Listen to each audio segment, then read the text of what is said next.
Hola, buen día.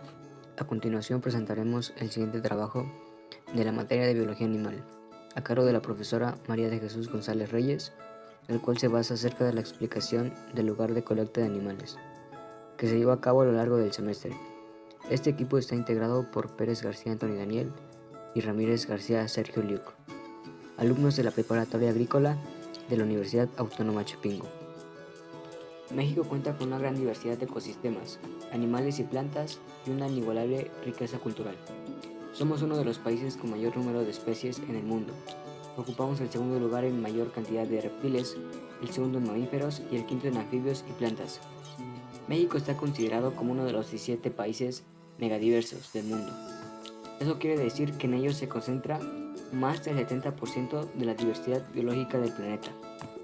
México es uno de los países con mayor diversidad biológica del mundo, no solo por poseer un alto número de especies, que es la noción más común de la biodiversidad, sino también por su diversidad en otros niveles de la variedad biológica, como el genético y el de ecosistemas.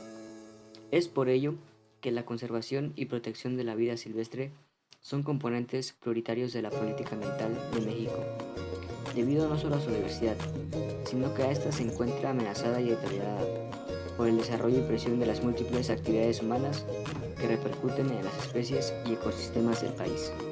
Proteger este patrimonio natural y cultural es responsabilidad del gobierno, los empresarios, las instituciones y los ciudadanos.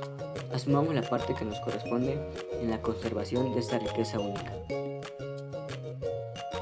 La Trinidad Ixtlán es una agencia perteneciente al municipio de Santiago Yacuí, distrito de Ixtlán de Juárez, de la región Sierra Norte del estado de Oaxaca. Se localiza aproximadamente a 69 kilómetros al noroeste de la ciudad capital Oaxaca de Juárez. Su territorio abarca una superficie de 805 hectáreas de propiedad comunal, cubiertas en su mayoría por bosques de pino-encino, y 496 hectáreas de pequeñas propiedades, en donde se ubica la zona urbana y gran parte de los terrenos agrícolas.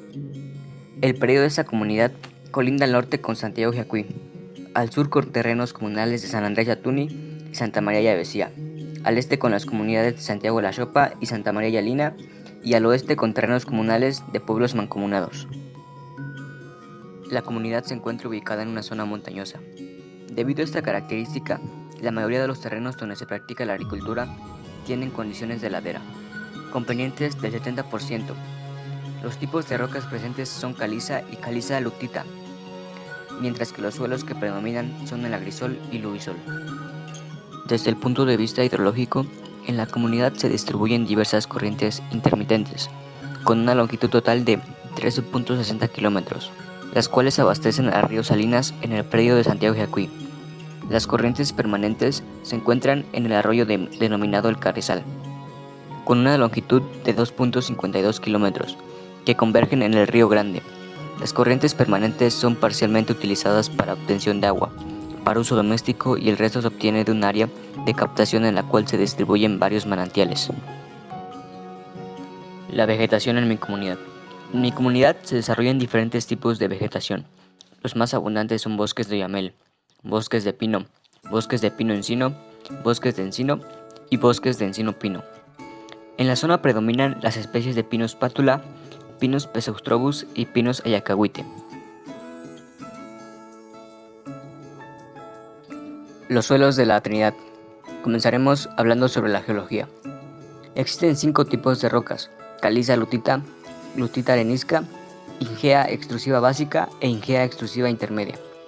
En el área urbana predominan el tipo de roca caliza lutita. Ahora, basándonos en la morfología de la Trinidad, respecto a los tipos de suelo se presentan 3: acrisol húmico, cambisol éutrico y lubisol vértico, siendo el primero el más abundante y el que abarca toda la zona del bosque, mientras que el lubisol vértico se distribuye principalmente en la zona urbana. Los lubisoles se caracterizan por ser suelos que tienen mayor contenido de arcilla en el subsuelo superficial, como resultado de procesos patogénicos, especialmente la migración de arcilla.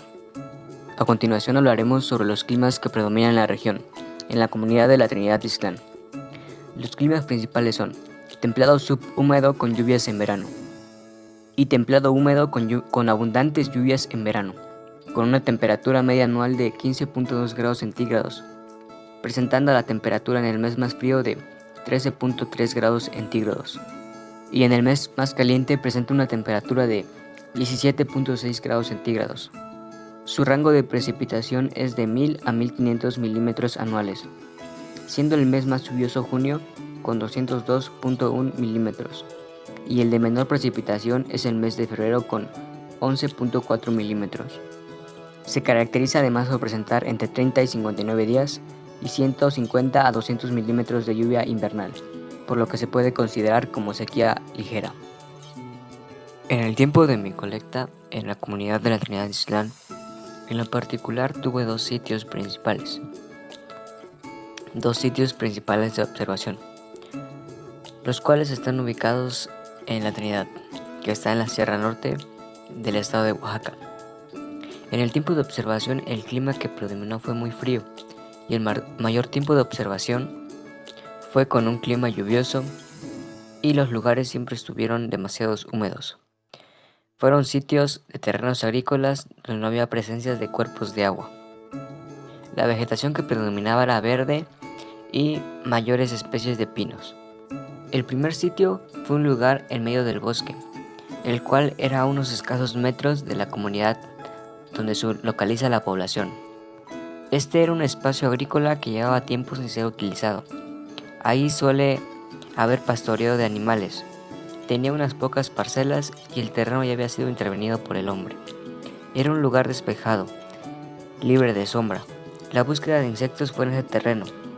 No se encontraron muchos, solo animales muy comunes como mariposas y chapulines.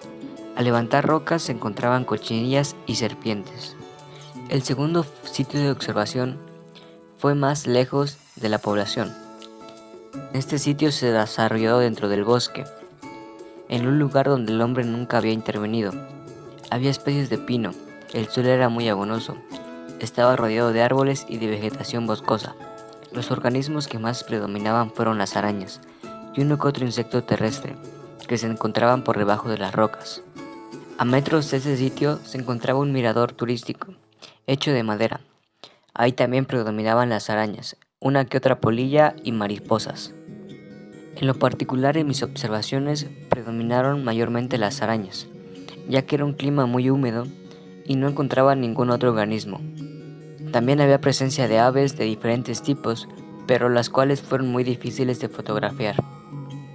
Por último cabe mencionar que también un sitio de observación fue mi comunidad, alrededor de mi casa y las calles principales de mi localidad. Solo logré observar reptiles cuando era de día y salía un poco el sol. De noche solo salían mayates y alguna que otra mariposa de noche. Los chapulines pertenecen al orden zoológico denominado Orthoptera y abundan en los campos de alfalfa. Su nombre proviene del náhuatl y significa insecto que brinca como pelota de hule. Su consumo es una tradición prehispánica y se viene dando desde hace más de 1000 años. Su sabor es una mezcla de sensaciones en el paladar. Quien lo prueba no queda defraudado. El chapulín es considerado un platillo exótico, con un sabor único y delicioso. Para algunos otros es un platillo extraño y de aspecto desagradable. Lo cierto es que estos crujientes insectos son un alimento dentro de la gastronomía oaxaqueña con una alta fuente de proteínas. La recolección de estos insectos se hace con la ayuda de una malla, con la forma de una bolsa que va atada a un palo de madera, con el cual golpean las ramas de la alfalfa y los chapulines van siendo atrapados dentro de una bolsa. Posteriormente son cocinados con ajo y limón, que en su preparación más común lo que permite ser consumidos por sí solos solo como botana. Existe una gran variedad de chapulines en cuanto a tamaño, chicos, medianos o grandes en cualquier presentación. Es un deleite para el paladar. La cocina tradicional oaxaqueña ha añadido a los chapulines a la gran diversidad de platillos que se ofrecen en los principales mercados de la capital, acompañados de tlayudas, tacos, memelas y entre otros platillos. La temporada de recolección de chapulines en mi comunidad es de junio a agosto en épocas de lluvia. En esta época es donde abunda más la cantidad de chapulines. Sin embargo, dentro de todo el año se presentan estos organismos dentro de parcelas y más en parcelas de alfalfa. México es uno de los pocos países del mundo que que su territorio concentra un gran número de las especies existentes en el planeta. A este selecto grupo, de entre 12 y 20 naciones del mundo, se les ha llamado coloquialmente megadiversos, y en ellos se encuentra alrededor del 70% de todas las especies conocidas por la ciencia. La conservación de la biodiversidad es un interés común de toda la humanidad y tiene una gran importancia crítica para satisfacer sus necesidades básicas. El término biodiversidad hace referencia a las diferentes formas vivas que existen en el planeta, desde los virus hasta el ser humano, incluyendo los genes que contienen las instrucciones que se manifiestan en el cuerpo y el metabolismo de cada individuo, las poblaciones que forman los grupos de individuos en los distintos lugares en donde viven, los ecosistemas que se forman con esas poblaciones y los procesos que mantienen y hacen posible la aparición de nuevas variantes de organismos en forma natural. Para el ser humano, la biodiversidad que está presente en nuestros campos y praderas, como cultivos y ganado, representan suministros de alimentación, materias primas. Además intervienen en procesos como el reciclaje de nutrientes que forman y fertilizan el suelo, así como la fotosíntesis, que es la base de la producción primaria del mundo vivo y generadora de oxígeno, todo ello esencial para la vida humana. En lo que respecta a la fauna, desde el microorganismo más pequeño hasta el animal más grande, ya sea un elefante o un rorcual, es realmente importante para la supervivencia humana y para la conservación del medio. En primer lugar, cada animal, insecto o pájaro tiene una función en la naturaleza, es decir, una función ecológica para mantener el equilibrio de la cadena trófica que se haya establecido. Estas funciones pueden ser, por ejemplo, contribuir a la regeneración vegetal de los campos, actividad que realizan muchos herbívoros como vacas, cabras y ovejas, solo con el hecho de pastar y alimentarse de la hierba y otras plantas.